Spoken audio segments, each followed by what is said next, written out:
Imagine bringing a child into the world, only to have your first moments as a parent unfold in a basement, with explosions shaking the walls above. Welcome to Ukraine's war on childbirth. Since Russia's full-scale invasion, Ukraine's demographic crisis has become a tragedy written in numbers.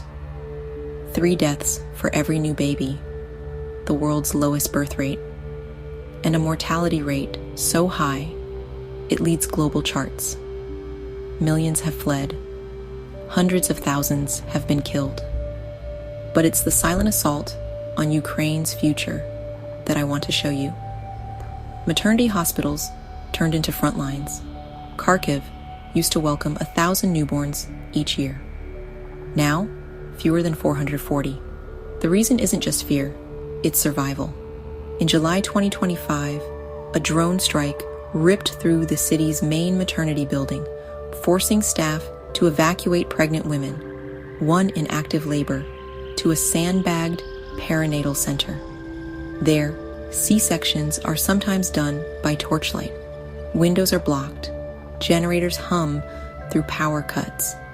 There's even a psychologist on staff, just to help women overcome the terror of having a baby in a war zone.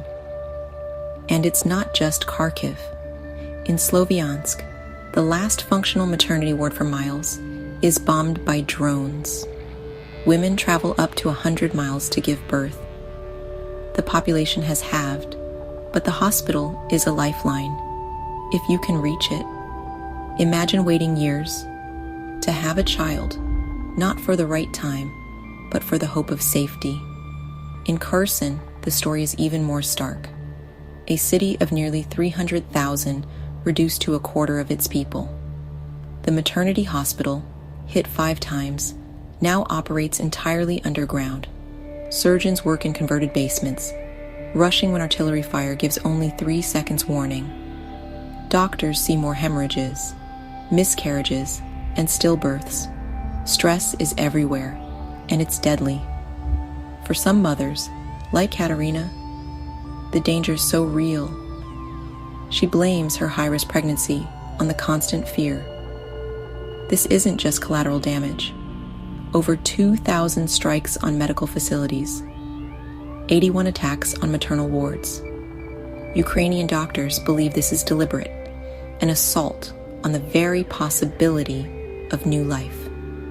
In Ukraine, every birth now feels like defiance. Every newborn's cry is a protest. But with hospitals under attack and families living underground, the question is, what future will be left to inherit? I'm here to remind you, these numbers aren't just statistics. They're stories of hope, terror, and resilience.